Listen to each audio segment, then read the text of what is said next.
اللہ کے بابرکت نام سے شروع جو رحمان اور رحیم بھی ہے۔ میری تمام سننے والی ماؤں بہنوں بھائیوں اور بزرگوں کو میرا پیار بھرا سلام۔ آج ہم بات کریں گے سورت فاتحہ اور سورت اخلاص کے بارے میں۔ سورت فاتحہ اور سورت اخلاص کے بہت سارے وظائف میں آپ کے ساتھ شیئر کر چکی ہوں، لیکن آج کا جو عمل ہے یہ خاص الخاص ہے۔ یہ حاجت کی نیت سے اگر آپ پڑھ لیں گے یا کسی بھی خاص مقصد کی نیت سے پڑھ لیں گے، انشاءاللہ بفضل خدا آپ کی حاجتیں بھی پوری ہوں گی، مقاصد بھی پورے ہوں گے۔ اگر آپ کسی مصیبت یا پریشانی میں مبتلا ہیں یا غربت میں مبتلا ہیں، فاقے آن پڑے ہیں یا قرض بہت زیادہ ہے یا بیماریوں میں آپ پھنس چکے ہیں، آپ کسی بھی مصیبت والی دلدل میں اگر پھنس چکے ہیں تو اس سے بآسانی اور باعزت طریقے سے نکلنے کا آسان آج میں آپ کو راستہ بھی بتاؤں گی اور ایسا جلالی عمل بتاؤں گی، قرآنی عمل بتاؤں گی، جس کے پڑھتے ہی انشاءاللہ بفضل خدا رب تعالی آپ کی ضرور غیبی مدد فرمائے گا۔ میری پیاری بہنوں اور میرے پیارے بھائیوں، جیسا کہ آپ سب جانتے ہیں کہ آج بدھ کا دن ہے اور بدھ کے دن اللہ رب العزت کے حبیب محمد مصطفیٰ صلی اللہ علیہ وسلم کی دعا بھی قبول ہوئی۔ بدھ کا دن بہت خاص دن ہے اور اس دن میں اگر آپ یہ دو صورتیں خاص الخاص حاجت کی نیت سے پڑھیں گے یا کسی خاص مقصد کے لیے پڑھیں گے تو انشاءاللہ بفضل خدا اس میں ضرور آپ کو کامیابی و کامرانی ملے گی۔ یاد رکھیے گا، نبی علیہ الصلوۃ والسلام نے فرمایا کہ نماز عصر کے بعد جو بھی آپ رب تعالیٰ سے سچے دل سے مانگیں گے اللہ تعالیٰ آپ کو ضرور عطا کرے گا۔ اور رب کعبہ کی قسم، نماز عصر کے بعد اور مغرب سے پہلے جو بھی اللہ تعالیٰ سے مانگا رب تعالیٰ نے مجھے عطا کر دیا ہے، چاہے جلدی ملے یا لیٹ ملے۔ آپ کو میں ایک بات بتاتی چلوں کہ جو چیزیں لیٹ ملتی ہیں ان میں بھی اللہ تعالیٰ کی مصلحت ہوتی ہے، لیکن ایک دو بار میرے ساتھ ایسا ہوا ہے کہ میں نے ابھی وہ بات اپنے دل میں ہی رکھی ہے یا دماغ میں سوچی ہے، آپ یوں کہہ لیں اللہ تعالیٰ نے مجھے فوراً وہ چیز عطا کر دی، یعنی ابھی میں نے مانگی ہے، یوں کہہ لیں میں مانگ رہی ہوں مولا آج مجھے یہ چاہیے، اللہ تعالیٰ آج مجھے وہ فلاں چیز چاہیے، مجھے دے دیں۔ آپ یقین کریں نماز مغرب کی اذان سے پہلے اللہ تعالیٰ مجھے وہ چیز عطا کر دیتے ہیں، اور اس مہینے میں 2 دفعہ میرے ساتھ ایسا ہوا ہے، اور میں اس بات کی قسم کھاتی ہوں کہ واقعی نماز عصر کے بعد اور نماز مغرب سے پہلے رب تعالیٰ سے میں نے جو بھی دعا کی ہے نا اللہ تعالیٰ نے مجھے عطا کر دیا ہے، اور اس مہینے میں 2 دفعہ اچانک میری دعا قبول ہوئی ہے اور میں اتنا زیادہ خوش ہوئی ہوں، رب تعالیٰ کا میں نے اتنا شکر ادا کیا۔ تو جب میری دعائیں قبول ہوتی ہیں اور جن وظائف کی برکت سے، جن چھوٹے چھوٹے اعمال کی برکت سے، تو پھر میرا دل چاہتا ہے کہ میں اپنے ویورز کے ساتھ ضرور شیئر کروں۔ بہت سارے لوگ ایسے ہیں جو کہتے ہیں کہ یہ سب جھوٹ ہے، مکار ہے، آپ فلاں عالم کے پاس جائیں، فلاں کسی پیر فقیر کے پاس جائیں تو یہ کام ہو جائے گا۔ غلط کامنٹس کرنے والوں سے یا پھر کسی کو ورگلانے والوں سے میری یہ گزارش ہے کہ پلیز آپ جو مرضی بولا کریں، ہم لوگوں کو بول لیا کریں، کوئی مسئلہ نہیں، لیکن اللہ تعالیٰ کے پاک کلام میں جب آپ انٹرفیئر کرتے ہیں، جب آپ رب تعالیٰ کے پاک کلام کو جھوٹا کہتے ہیں تو پھر دل بھی پریشان ہوتا ہے اور دل کرتا ہے کہ وہ بندہ سامنے آئے اور اسے بس قتل کر دیا جائے، کیونکہ اللہ تعالیٰ کا قرآن برحق ہے، اور قرآن ہمارے لیے ایک ایسی کتاب ہے جو رہنمائی بھی ہے اور ہماری مشکلات کے لیے آسانیاں بھی اس میں موجود ہیں، لیکن عقل والوں کے لیے، شعور والوں کے لیے، سمجھنے والوں کے لیے، بے وقوفوں کے لیے نہیں۔ اللہ تعالیٰ کے ذکر کو اگر یقین کامل کے ساتھ پڑھا جائے تو اللہ تعالیٰ ضرور اس میں کامیابی و کامرانی عطا فرماتے ہیں۔ آپ کسی بھی مذہب سے تعلق رکھتے ہیں، چاہے وہ مسلمان ہے، چاہے وہ مسیح برادری ہے، چاہے کوئی بھی آپ کا جو ہے وہ فرقہ ہے، بس آپ کا یقین اللہ پہ پکا ہونا چاہیے، اور جس بندے کا رب تعالیٰ پہ یقین پکا ہے نا، اللہ کے حبیب پر یقین پکا ہے، اس بندے کی کامیابی پکی ہو جاتی ہے، کامیابی اس کا مقدر بن جاتی ہے۔ خیر، ہم اپنے وظیفے کی طرف چلتے ہیں اور آپ کو میں عمل بتاتی ہوں۔ مختصر سا عمل ہے، چھوٹا سا عمل ہے، لیکن اس کی فضیلت، اس کی برکات، اس کے فائدے بہت ہی زیادہ ہیں۔ آج ہم بات کریں گے سورت فاتحہ اور سورت اخلاص کے بارے میں۔ سورت فاتحہ ایک ایسی سورت مبارک ہے جس میں رب تعالیٰ کی تعریف بیان کی گئی ہے، اور مسلمان اپنے رب سے مدد بھی اس میں طلب کر رہے ہیں، یعنی ہدایت بھی مانگ رہے ہیں، اللہ کی تعریف بھی بیان کر رہے ہیں، ہدایت بھی مانگ رہے ہیں اور رب تعالیٰ سے مدد بھی مانگ رہے ہیں۔ تو سورت فاتحہ کو اگر آپ یقین کامل کے ساتھ آج بدھ کے دن نماز عصر ادا کرنے کے بعد اسی جگہ بیٹھ کر صرف 3 مرتبہ پڑھ لیں، تو انشاءاللہ بفضل خدا 3 مرتبہ پڑھنے سے ہی آپ کی مرادیں پوری ہو جائیں گی۔ اب سورۃ فاتحہ کو آپ نے جب پڑھنا ہے تو سب سے پہلے آپ نے 3 مرتبہ درود ابراہیمی پڑھنا ہے۔ کوئی بھی درود پاک پڑھ سکتے ہیں، لیکن درود ابراہیمی جلالی درود پاک ہے، اور درود ابراہیمی آقا علیہ الصلوۃ والسلام خود پڑھا کرتے تھے۔ تو درود ابراہیمی کی بہت زیادہ فضیلت ہے، تو آپ نے کیا کرنا ہے، 3 مرتبہ نماز عصر ادا کرنے کے بعد درود پاک پڑھنا ہے۔ درود پڑھنے کے بعد بسم اللہ الرحمن الرحیم پڑھنی ہے، پھر آپ نے سورۃ فاتحہ پڑھنی ہے، مکمل سورۃ فاتحہ پڑھنی ہے، اور ہر بار بسم اللہ کو ساتھ ضرور ملانا ہے۔ 3 مرتبہ سورۃ فاتحہ پڑھنی ہے،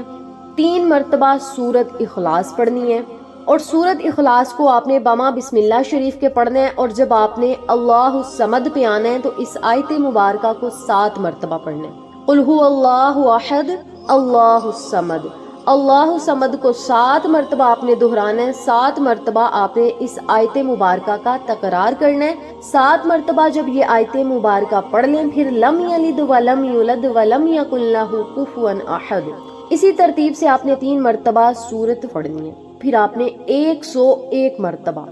یقین کامل کے ساتھ اور یکسوئی کے ساتھ، اور اس یقین کے ساتھ آپ نے اس تسبیح کا ورد کرنا ہے کہ ہم اللہ تعالیٰ کے سامنے کھڑے ہیں اور اللہ تعالیٰ ہماری باتیں سن رہے ہیں، یعنی ہم اللہ کے ساتھ اپنی پریشانیاں شیئر کر رہے ہیں، اپنی مصیبتیں رب تعالیٰ کو بتا رہے ہیں، اللہ تعالیٰ ہماری باتوں کو سن رہا ہے۔ یاد رکھیں، جائے نماز پر جب آپ بیٹھے ہوتے ہیں تو رب تعالیٰ کی رحمتیں بارش بن کر آپ پر برس رہی ہوتی ہیں۔ اسی لیے کہا گیا ہے کہ نماز کوئی بھی آپ ادا کریں، اس کے بعد 5 یا 10 منٹ جائے نماز پر ضرور بیٹھا کریں، اللہ کا ذکر و ذکار کیا کریں، کیونکہ اس وقت میں اللہ تعالیٰ کی خاص بندے پر رحمتیں برستی ہیں، نور برستا ہے، عنایات برستی ہیں۔ تو آپ نے کیا کرنا ہے، نماز عصر کے بعد 3 مرتبہ درود پاک پڑھنا ہے، 3 مرتبہ سورۃ فاتحہ پڑھنی ہے، 3 مرتبہ سورۃ اخلاص پڑھنی ہے۔ اس کے بعد خاص الخاص جب آپ نے تسبیح پڑھنا شروع کرنی ہے تو اپنے مقصد کو، اپنی نیت کو، پریشانی کو، جو بھی آپ کا مقصد ہے اسے اپنے ذہن میں رکھتے ہوئے آپ نے بسم اللہ الرحمن الرحیم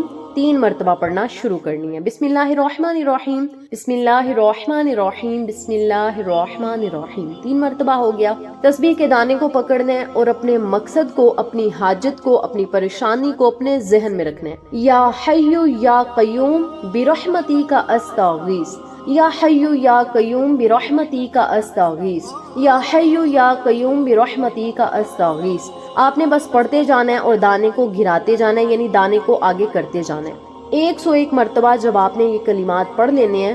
آخر میں آپ نے 3 مرتبہ یا ارحم الراحمین،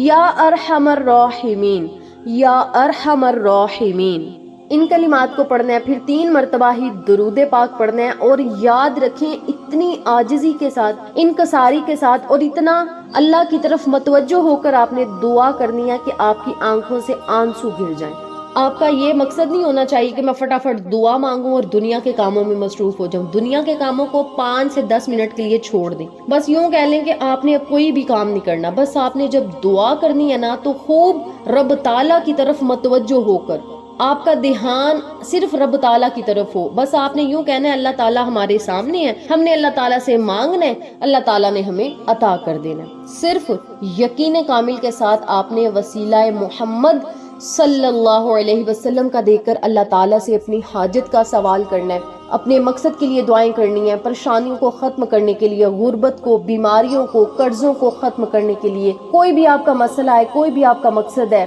بس آپ نے اللہ تعالیٰ کے آگے رکھ دینا ہے۔ اور اس وظیفے کو آپ لاکھوں کروڑوں حاجتوں کو پورا کروانے کے لیے، مرادوں کو پورا کروانے کے لیے، خواہشات کو پورا کروانے کے لیے، پریشانیوں کو ختم کرنے کے لیے، بیماریوں کو جڑ سے نکالنے کے لیے، گھر سے نحوستوں اور لڑائی جھگڑوں کو ختم کرنے کے لیے، جس مقصد کے لیے آپ نے کرنا ہے آپ کریں، لیکن دعا آپ نے بڑی عاجزی سے مانگنی ہے، کیونکہ دعا جو ہے وہ نماز کا مغز کہا گیا ہے۔ اللہ تعالیٰ کا ہم جتنا بھی ذکر و ذکار کرتے ہیں، نماز پڑھیں یا ذکر پاک کریں، تسبیحات پڑھیں، تلاوت قرآن کریں، ان تمام چیزوں کا جو مغز ہے وہ ہے دعا۔ اگر دعا ہم عاجزی کے ساتھ، رو کر، انکساری کے ساتھ، بل بلا کر رب تعالیٰ سے مانگیں گے تو اللہ تعالیٰ ہمیں ضرور عطا کرے گا، کیونکہ رب تعالیٰ 70 ماؤں سے زیادہ محبت پیار کرتا ہے اپنے بندے سے۔ اور ایک گناہگار بندہ اور جوان بندہ جب اللہ تعالیٰ سے اپنے گناہوں کی توبہ کرے، اپنے گناہوں سے معافی مانگے اور اللہ تعالیٰ سے التجائیں کرے، گزارشیں کرے تو اللہ تعالیٰ بڑا خوش ہوتا ہے۔ اللہ تعالیٰ فخری انداز میں اپنے فرشتوں سے یہ کہتے ہیں کہ فرشتوں دیکھو میرا بندہ ہمت بھی رکھتا ہے، قوت بھی رکھتا ہے، جوان بھی ہے، خوبصورت بھی ہے، وہ جو چاہے کر سکتا ہے، لیکن پھر بھی اسے پتہ ہے کہ میرا کوئی رب ہے جو میری دعاؤں کو سنے گا اور میری حاجتوں کو پورا کرے گا، اور بس میرا بندہ مجھ سے مانگ رہا ہے، مجھے اسی میں اتنی زیادہ، اس بات پہ اتنی زیادہ خوشی ہے۔ اللہ تعالیٰ فخریہ انداز میں اپنے فرشتوں میں ہمارا ذکر کرتا ہے، تو کتنی بڑی خوش قسمتی کی بات ہے کہ رب تعالیٰ ہمارا ذکر اپنے فرشتوں میں کرے، نورانی مخلوق میں کرے۔ تو آپ نے بس عاجزی کے ساتھ وسیلہ محمد صلی اللہ علیہ وسلم کا دے کر اللہ تعالیٰ سے مانگنا، اللہ تعالیٰ آپ کی ضرور دعاؤں اور صداؤں کو سنیں گے۔ اس وظیفے کو آپ نے بدھ کے دن شروع کرنا ہے، جمعرات کے دن بھی کر سکتے ہیں، جمعہ کے دن بھی کر سکتے ہیں، لیکن ہر بدھ کے دن یہ وظیفہ ضرور کریں۔ روزانہ اس وظیفے کو اگر آپ پڑھنا چاہتے ہیں تو روزانہ پڑھیں، روزانہ نہیں پڑھ سکتے تو ہفتے میں 3 مرتبہ پڑھیں، ہفتے میں 3 دن نہ کر سکیں تو ہفتے میں کم از کم 1 دن یعنی بدھ کے دن یہ عمل ضرور کریں۔ آپ کے تمام کام سدھ ہو جائیں گے، تمام کام سدھر جائیں گے، مقدر آپ کے سنور جائیں گے، نصیب سنور جائیں گے، اجڑے نصیب اور اجڑے مقدر جو ہیں وہ 14ویں رات کے چاند کی طرح چمک اٹھیں گے انشاءاللہ۔ اس بابرکت عمل کو آپ خود بھی پڑھیں، اپنے پیاروں کے ساتھ اور جاننے والوں کے ساتھ ضرور شیئر کریں، اور یاد رکھیے گا یہ ایسا وظیفہ ہے اگر روزانہ اس عمل کو کیا جائے گا تو گھر میں اتنا پیسہ آئے گا کہ رشتہ دار آپ کے آگے پیچھے گھومیں گے، یعنی حال صرف اسی کا پوچھا جاتا ہے جس کے پاس پیسہ ہوتا ہے۔